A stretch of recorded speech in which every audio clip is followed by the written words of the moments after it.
अस्सलाम वालेकुम व्यूअर्स। मैं हूं Mohammad Ishaq Saeedi, Saeedi academy YouTube channel से। हमारा टॉपिक है ओहम्स लॉ, यानी ओहम का कानून। थोड़ा सा आपको मैं इसका बैकग्राउंड बता देता हूं कि जर्मन के एक मशहूर साइंटिस्ट थे, डॉक्टर जॉर्ज साइमन ओहम। उन्होंने इस कानून को दरियाफ्त किया, तो जिसकी बिना पर इसे ओहम का कानून कहा जाता है। ओहम्स लॉ बेसिकली उन्हीं के नाम से इसको रखा गया। ठीक है। उन्होंने इसमें क्या बताया उसको हम थोड़ा सा डिफ़ाइन कर लेते हैं कि ओहम्स लॉ बेसिकली क्या है। उन्होंने कहा कि किसी सर्किट में करंट बराह रास्त मुतनासिब है वोल्टेजेस के, और बिलअक्स मुतनासिब है रेजिस्टेंस के।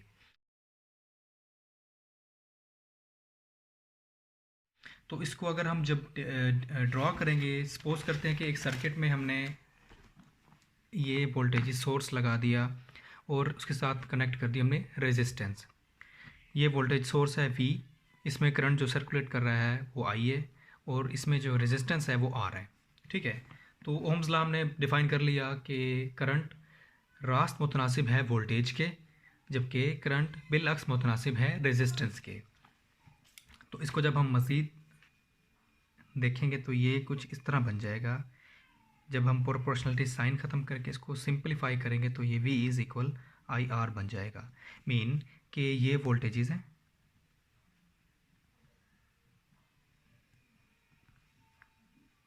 ये करंट है I, और ये रेजिस्टेंस है।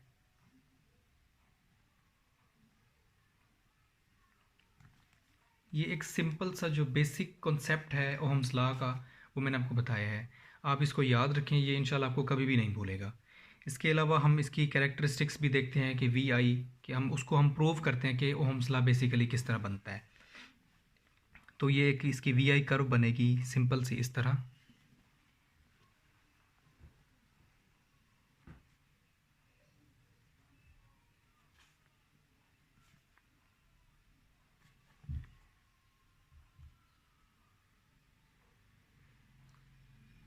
आई वी। ठीक है। ये 1, यानी कि ये वोल्टेज 1, वोल्टेज 2, 3। ठीक है।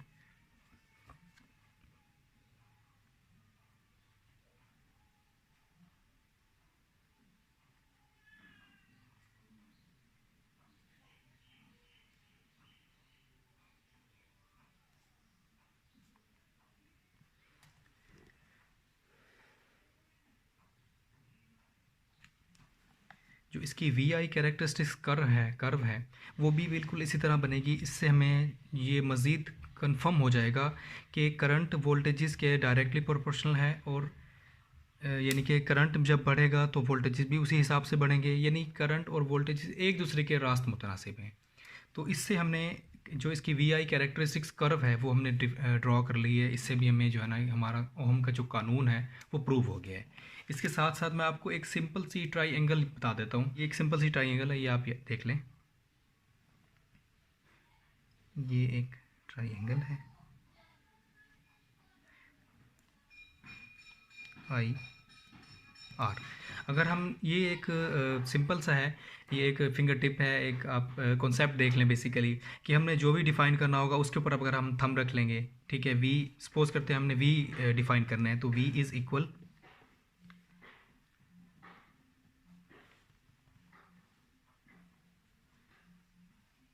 आई आर के।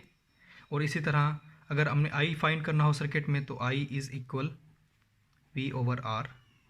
इसी तरह आर करना हो तो R is equal V over I के।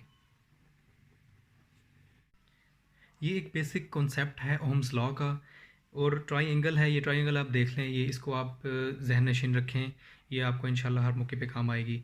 किसी भी सर्किट में अगर आपने करंट वोल्टेज और रेजिस्टेंस की वैल्यू को मैयर करना हो उसे मालूम करनी हो इन वैल्यूज़ को, तो आप इस फार्मूले के तहत कर सकते हैं। ये ट्राई एंगल है। अब अगर हमने किसी सर्किट का मिसाल के तौर पर अगर हमें कोई सर्किट दिया गया हो, उन्हें वैल्यूज़ दी गई हों, तो करंट वोल्टेज रेजिस्टेंस को हमने मैयर करना हो, तो हम उसको किस तरह मैयर करेंगे, इसके छोटी सी एक एग्जांपल आपको दे देता हूँ। आप इस एग्जांपल को देख लें।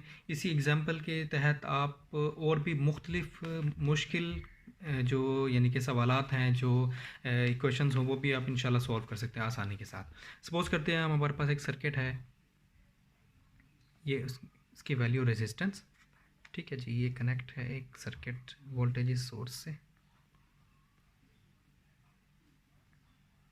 ठीक है जी, ये रेजिस्टेंस आर है, इसमें करंट जो आई जो सर्कुलेट कर रहा है वो करंट आई है, और ये वोल्टेज सोर्स। सपोज़ करते हैं हमारे पास ये वोल्टेज सोर्स हैं जी 20 वोल्ट्स, ठीक है जी। रेजिस्टेंस जो है हमारे पास वो है 10 ओम। अब हमने मेजर करना हो कि उसमें जो करंट सर्कुलेट कर रहा है कि वो आया कि करंट वो कितना होगा, उसकी जो मकदार है, जो क्वांटिटी है वो कितनी होगी, जो वैल्यू होगी। करंट फाइंड करना है हमने, I is equal V over R, V over R, ठीक है जी।